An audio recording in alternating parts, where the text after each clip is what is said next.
नमस्कार, मैं रचना शर्मा चढ़दी कला टाइम टीवी देख रहे हैं सभी दर्शकों का स्वागत करती हूं। आप देख रहे हैं हरियाणा के समाचारों की शुरुआत से पहले एक नजर आज की मुख्य सुर्खियों पर।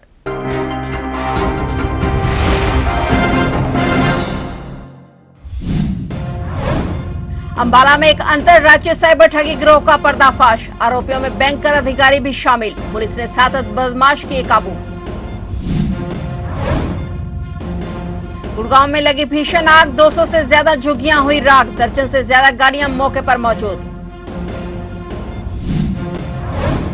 हरियाणा में अब सफर करना होगा महंगा, 5 से 25 रुपए तक बढ़ाया गया टोल। हरियाणा में 1 अप्रैल से टोल टैक्स की बढ़ी हुई दरें होंगी लागू।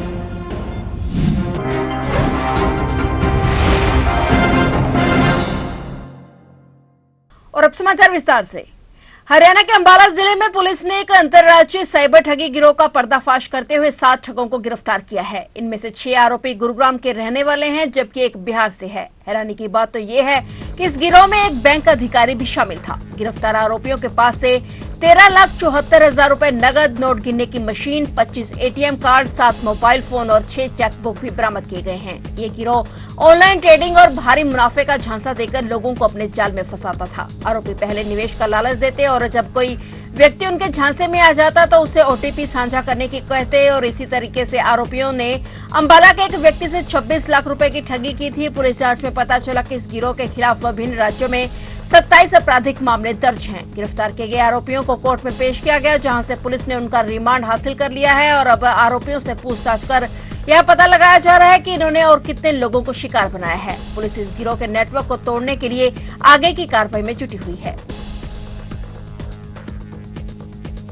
गुड़गांव में बसई फ्लाईओवर के पास आज सुबह भीषण आग लग गई। आग इतनी भयंकर थी कि इसकी लपटें दूर दूर तक देखी गई। सूचना मिलते ही दमकल की 1 दर्जन से ज्यादा गाड़ियों को मौके पर भेजा गया, जिन्होंने करीब 6 घंटे की कड़ी मुशक्कत के बाद आग पर काबू पाया। इस घटना में फिलहाल किसी भी व्यक्ति के घायल होने की सूचना नहीं है, लेकिन यहाँ रखा गया सारा सामान और कपड़ा जलकर राख हो गया। आग किस कारण से लगी, इसका अभी तक पता नहीं चल पाया है। दमकल अधिकारी के मुताबिक यहाँ करीब 200 से ज्यादा झुग्गियां बनी हुई थी, जिनमें आग लग गई। इसमें ज्यादातर झुग्गियों में लोग कपड़े की दुकान करते थे। बताया जा रहा है कि आज सुबह इनमें अचानक आग लग गई। कपड़ा होने के कारण आग तेजी से फैलने लगी और इसमें भयंकर रूप ले लिया। पूरे क्षेत्र में अफरा तफरी का माहौल हो गया। घंटों की कड़ी मुशक्कत के बाद आग पर काबू पाया गया।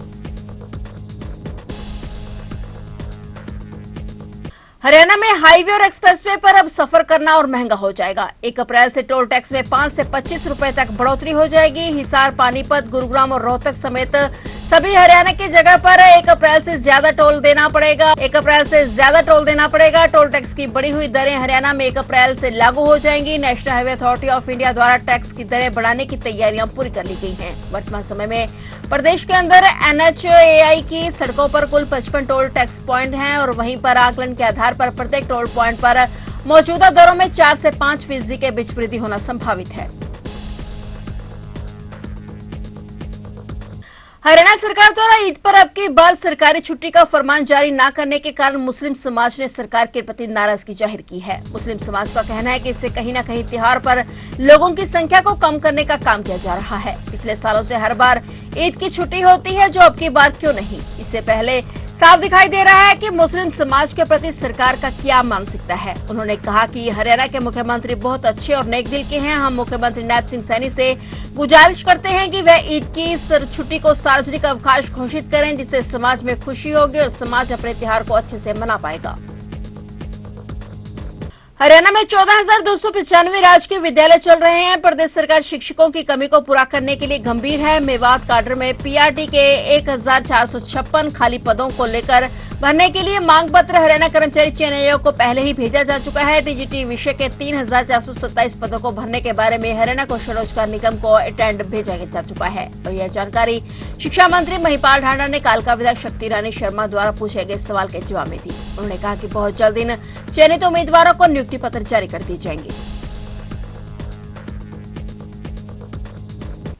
जॉर्डन के ओमान में आयोजित सीनियर एशियन कुश्ती चैंपियनशिप में हरियाणा के जींद की बेटी ने कांस्य पदक जीतकर देश और प्रदेश का नाम रोशन किया है। गांव में मानसी की इस उपलब्धि से खुशी का माहौल है। मानसी के वापस लौटने पर भव्य स्वागत की तैयारी की जा रही है। मानसी ने इससे पहले अंडर 17 एशियन चैंपियनशिप में स्वर्ण पदक भी जीता था। मानसी के परिवार ने देश को 4 राष्ट्रीय और 3 अंतर्राष्ट्रीय खिलाड़ी दिए हैं। मानसी की माता सीमा लाठर भी एक कोच हैं जो खिलाड़ियों को प्रशिक्षित करती हैं। वहीं एक बार फिर जिनकी बेटी ने कांस्य पदक जीतकर अपने परिवार का सिर ऊंचा कर दिया है।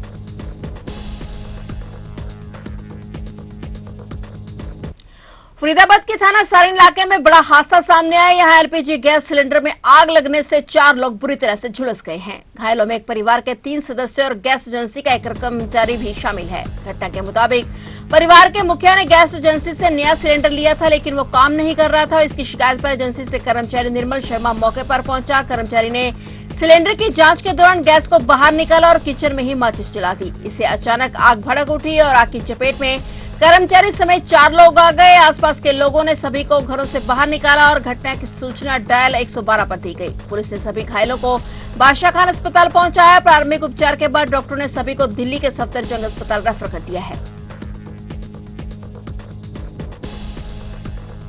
कल से चैत्र नवरात्रि की शुरुआत हो रही है। एक तरफ जहां अंबाला के मंदिर सज गए हैं तो दूसरी तरफ बाजारों में भी रौनक लौट आई है। इस बार बाजार में अष्टधातु की बनी मां की मूर्तियां आकर्षण का केंद्र बनी हुई हैं, तो दूसरी तरफ मां की चुनरी से पूरा बाजार रंग बिरंगा नजर आ रहा है। बाजार में सामान खरीदने आई महिलाओं की माने तो इन चैत्र नवरात्रों से उनकी बहुत बड़ी आस्था जुड़ी हुई है और इस बार बाजार में मां के लिए चुनरियां और पोशाकें जो आई हैं वे बेहद ही सुंदर हैं।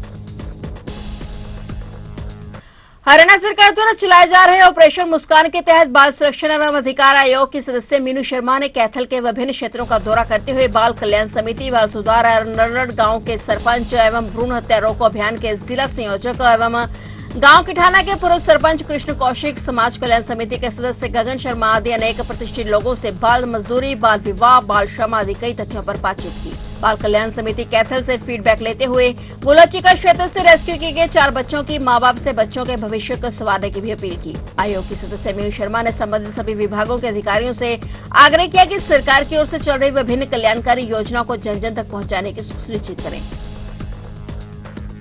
फिलहाल हरियाणा के समाचारों में इतना ही और नए समाचारों के साथ फिर से हाजिर होंगे। तब तक के लिए देखते रहिए चढ़ती कला टाइम टीवी।